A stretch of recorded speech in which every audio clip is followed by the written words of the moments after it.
4 o 5 reflexiones sobre Fidel.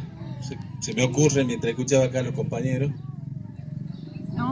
Yo me acuerdo de Fidel con el Arturo, acá le decía con un compañero que está acá, que hacíamos los volantes no era el mimeógrafo manual, sino que era una planchita así, y que había que hacer la cara del Che o de Fidel con una agujita con una aguja de coser, porque había que romper el letra C, no sé cómo se llama, no, letra C ya era más avanzado, un papel, el stencil común que se picaba con la máquina, y ahí leyendo y escuchando los cassettes del discurso de Fidel, tal vez yo creo la obra más profunda, más bellamente dicha, que es la carta de lectura de despedida al Che Guevara, cuando él dice, entre otras cosas, dice: me recuerdo en casa de María Antonia, cuando había que pasar a avisar en caso de muerte, escribe el Che, ¿no? Porque en una revolución, si es verdadera, se vence o se muere. Creo que ahí hay una idea que se podría reflexionar, ¿no? Entonces yo 3, 4, 5 ideas que me preguntaron esta semana sobre Fidel. La primera idea que me parece, Fidel es producto de la Revolución de Octubre, como se dijo acá. La Revolución de Octubre fue verdaderamente un cambio de época, porque posibilitó los procesos independentistas de América, de África y de Asia, y no es posible entender la Revolución cubana sin la existencia de la ex Unión Soviética, ¿no? O sea que ahí había, sí, efectivamente, una posibilidad de procesos revolucionarios producto de ese periodo. O sea que es un hombre del siglo XX, Fidel, claramente. Me parece que la otra idea que está planteada acá es que Fidel es un hombre de la revolución. Cuba expresa la posibilidad real de que se puedan resolver 3 o 4 problemas básicos de la humanidad que generan sensibilidades profundas. Se puede resolver el hambre, se puede resolver el analfabetismo, se pueden resolver los servicios sanitarios básicos, se puede resolver el techo para todos. El desarrollo de las fuerzas productivas generan condiciones para que se resuelvan esos problemas básicos. No se hace porque el capitalismo no quiere, no porque no se lo pueda realizar, porque la Revolución Cubana demostró que es posible y hay condiciones para hacerlo. Entonces me parece que ese es el sentido claro, el primer sentido, es decir, que la revolución solamente puede resolver las condiciones básicas mínimas de la humanidad.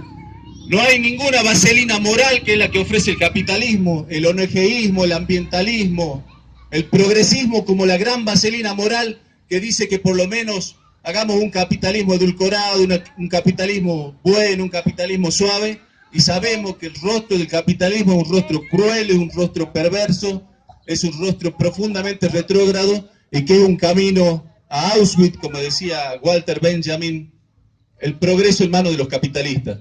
Claramente los revolucionarios no queremos, a la manera de los artesanos de la revolución industrial, tirar piedra contra las máquinas. Nos proponemos destruir las relaciones sociales de producción capitalistas, no las fuerzas productivas.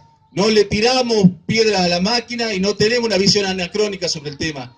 Creo que eso también nos enseñó Fidel, porque Fidel era un hombre actualizado. Hoy se habla mucho de género, se habla mucho, y está bien, creo que hay que hablar de género, hay que hablar de ambientalismo. Pero ya nadie quiere estatizar nada, efectivamente. Nadie se propone estatizar el comercio exterior de grano, la izquierda no habla de estatizar ya los puertos. Entonces aparece un discurso como el de una ONG. Muchos sectores de izquierda plantean un discurso como el de una ONG, ¿no? Me parece que eso no tiene que ver con Fidel. Hoy que reivindicamos a Fidel, me parece que claramente el tema de la revolución, el tema del anticapitalismo, el tema de darle sentido a la vida de un militante. Y este es el otro elemento que quiero incorporar. Esa carta del Che que lee Fidel y la Revolución Cubana impactó mucho sobre la generación del 70.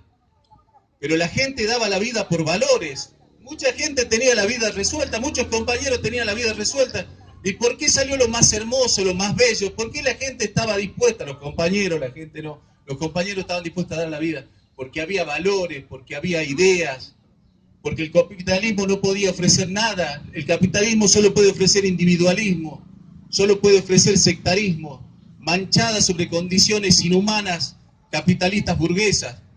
Lo que la Revolución Cubana marcaba era un proceso de valores de la humanidad. Y ese camino y esa militancia y ese activismo, maculado de errores también, pero son infinitamente superiores a lo de la burguesía. Por eso la Revolución Cubana, que claramente tiene errores, pero que no vamos nosotros al altar de la burguesía a marcar los errores de la Revolución Cubana, sobre esto es falso, porque quieren comparar a Cuba, que son 110.000 kilómetros de superficie, con Francia o con Estados Unidos. Comparen a Cuba con Nicaragua, comparen a Cuba con El Salvador, comparen a Cuba con cualquier lugar del mundo y verán que de los 40.000 personas que mueren por día en el mundo, ninguna es cubana. Se puede hacer un manifiesto de la Revolución Cubana y sería verdad. De los 1.400 millones de pobres que no comen en el mundo, ninguno es cubano. De las miles de personas que sufren y viven en la calle, no hay ninguno cubano, y ya hubiera valido la pena que haya existido una revolución si solamente hubiera resuelto esos problemas. Pero claramente, compañeros, el problema para los yanquis no es ni siquiera un problema militar ni un problema político, ni un problema económico. ¿Cómo puede ser un problema económico una Cuba que no tiene capacidad energética ni para producir energía eléctrica? Cuando tuvimos nosotros la suerte de estar con el comandante y con sus ministros, nos decían, no, acá no hay apagones, acá hay alumbrones, porque tenían luz 2 horas por día, había 22 horas sin luz y había 2 horas que solamente tenían luz. Entonces, ¿cuál era el peligro para los yanquis, para el capitalismo mundial? Y el capitalismo salía de su ejemplo. Lo que molesta de la Revolución Cubana es su ejemplo. Es el ejemplo que una sociedad tan pequeña, con una dirección revolucionaria y con un pueblo revolucionario, en las barbas del imperialismo, haya construido un proceso revolucionario. Eso es lo que le molestaba ahí y es lo que le sigue molestando. Porque me lo recuerdo a Fidel, cuando él le decía a los rusos, no hay que desarmar el barco en el mar, porque no sería raro que amanezcamos un día y la ex Unión Soviética haya caído, hay que llegar a puerto y desarmar el barco. Cuando todos se postraban, o muchos se postraban en el altar del posibilismo, esa convocatoria a tener los pies sobre la tierra, que decía el realismo político, pero también la cabeza a la altura de los pies, y andaban pateándose la cabeza, que es el posibilismo político. Fidel se cargó el decoro de millones de revolucionarios en el mundo y se ganó el lugar que tiene hoy. Cuando todos los días anunciaba que Cuba caía, cuando todos los días decían que Fidel iba a desaparecer, Fidel se mantuvo incólume, la Revolución Cubana se mantuvo firme y Fidel encarnó el espíritu de todo lo que nos hicimos revolucionarios, nos hicimos comunistas, nos hicimos militantes de izquierda para defender los valores más sagrados de la humanidad, los valores más profundos de la humanidad. Y eso lo expresó Fidel. Y eso lo expresó Fidel profundamente. Yo creo que hay mucha simpatía por Fidel. Hay que hacer muchos actos por Fidel, charlas, conferencias. Hablar de Fidel es ganancia para la izquierda. Hablar de Fidel es ganancia para la izquierda. Es ganancia para los revolucionarios. Salvo algunos que parecen duros pero son crocantes. Los Pitrola y los del Caño que se ponen contentos porque manejan una computadora en una universidad. Y critican 57 años de bloqueo, y critican que se hayan terminado problemas serios en la Revolución Cubana, le dan lecciones a Fidel.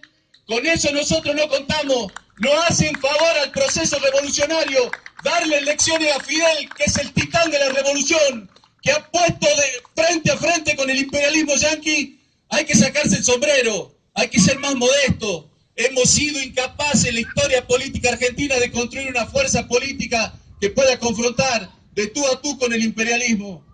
Todavía seguimos pagando la derrota que nos han producido en la década del 70. Hay que aprender de Fidel en esas cosas. Hay que ser un poco más modesto. Tenemos que recoger su espíritu profundo, su espíritu revolucionario. El pueblo de Cuba, millones de personas saludan a Fidel. Una democracia verdadera, una democracia revolucionaria. No es la democracia bipartidista de Estados Unidos, donde dos bandas facciosas se pelean a ver quién le afana al pueblo. Ni la democracia es una estatua que desemboca en la desembocadura del río Hudson. La democracia popular, la democracia revolucionaria es la que practica el pueblo cubano con la vanguardia del Partido Comunista y el liderazgo de Fidel. Fidel se ha ganado el derecho de los revolucionarios a decirle con palabras del poeta profundas y sentidas: estos son los que niegan a la muerte, nuestros asesinados, nuestros muertos, nuestros revolucionarios entrañables están aquí. Siempre los llevaremos, aunque no triunfemos, aunque se nos vaya la vida. Es el ejemplo imperecedero. Nosotros no militamos por guita, militamos por valores, no militamos por un cargo, militamos por valores, militamos para honrar la memoria de los 30.000, de Satucho, de Osatinki, de Guevara y de Fidel Castro. ¡Viva Fidel Castro, compañeros! ¡Viva! Hagamos el honor de Fidel Castro, que solamente vamos a hincar rodilla en tierra para disparar contra el imperialismo, para disparar contra la burguesía. Que así sea, venceremos, esa es nuestra convicción y esa es nuestra tarea.